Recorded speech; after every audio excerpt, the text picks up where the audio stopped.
शिव पुराण श्री रुद्र संहिता पंचम खंड अध्याय 52वां बाणासुर को शाप व उषा चरित्र।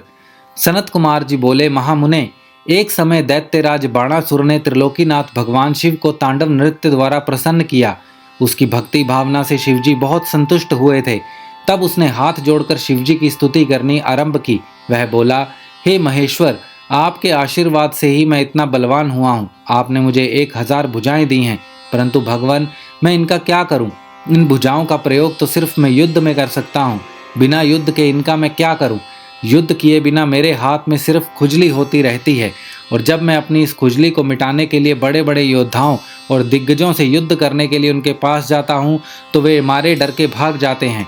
जब मैंने पर्वतों को मसल कर अपनी खुजली को शांत करना चाहा, तो उन्होंने आत्मसमर्पण कर दिया। मैंने यम, कुबेर, देवराज इंद्र, वरुण, नैऋति आदि सभी देवताओं को जीत लिया है। अतः भगवान, अब मुझे कोई ऐसे महाबली और पराक्रमी शत्रु बताइए जिनसे युद्ध करके मेरी इन 1000 भुजाओं की खुजली शांत हो जाए।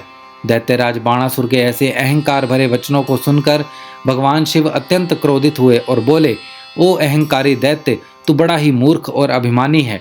तुझे धिक्कार है। मेरे परम भक्त और महादानी बलि का पुत्र होकर भी तुझ में इतना अहंकार व्याप्त है।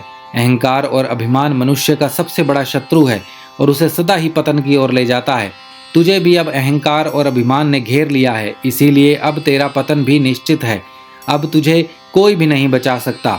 निश्चय ही तेरा सामना अतिशीघ्र ऐसे वीर और पराक्रमी से होगा जो तेरी इन गर्वीली भुजाओं को मदार की लकड़ी के समान पल भर में काट कर फेंक देगा। तेरे शस्त्रागार में वायु का भयानक उत्पात होगा। भगवान शिव के क्रोध भरे वचनों को सुनकर भी मदांध बाणासुर पर कोई असर नहीं पड़ा। कहते हैं ना कि जब विनाश का समय आता है तो बुद्धि विपरीत सोचना शुरू कर देती है। इसीलिए बाणासुर को युद्ध के निकट आने का समाचार सुनकर अति प्रसन्नता हुई। उसने सुंदर सुगंधित पुष्पों से भगवान शिव की आराधना की और पुनः अपने महल वापिस आ गया।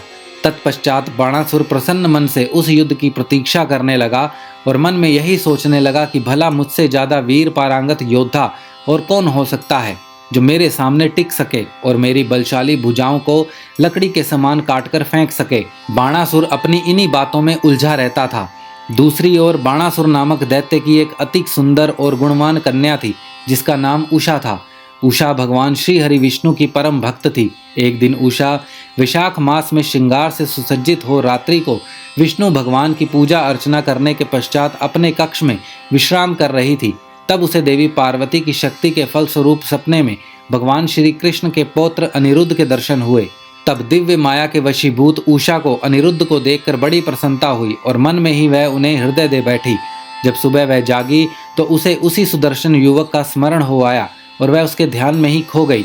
जब उषा इस प्रकार से सपने में दिखाई दिए युवक के ध्यान में खोई हुई थी, उसी समय उषा की प्रिय सखी चित्रलेखा उसके कक्ष में आई और अपनी सखी की ऐसी स्थिति देखकर उसने इस बारे में पूछा। तब उषा ने सारी बातें उसे बता दी और कहा कि तुम्हें उस युवक को कहीं से भी ढूंढ कर मेरे पास लाना है। यदि तुमने ऐसा नहीं किया तो मैं अपने शरीर का त्याग कर दूंगी। अपनी प्रिय सखी उषा के ऐसे वचन सुनकर चित्रलेखा को बहुत दुख हुआ और वह बोली, सखी, ऐसी बातें मत कहो। भला तुम ही बताओ, मैं उस पुरुष को कहाँ से लेकर आ सकती हूँ जिसे मैंने कभी देखा ही नहीं और जिसके बारे में मैं कुछ जानती भी नहीं हूँ। पहले तुम मुझे बताओ कि वह कौन है, कैसा दिखता है, तभी मैं तुम्हारी मदद कर सकती हूँ। सखी, मैं तुमसे वादा करती हूँ कि वह पुरुष जहाँ भी होगा मैं उसका अपहरण करके तुम्हारे पास ले आऊँगी और तुम्हें खुशी देने की कोशिश करूँगी।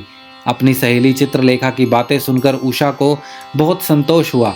तब चित्रलेखा ने वस्त्र के पर्दे पर अनेक देवताओं, दैत्यों, दानवों, गंधर्वों, सिद्धों, नागों और यक्षों के चित्र बना बनाकर उषा को दिखाए, परंतु उषा ने सबके लिए मना कर दिया। तब चित्रलेखा ने मनुष्यों के चित्र बनाने शुरू किए।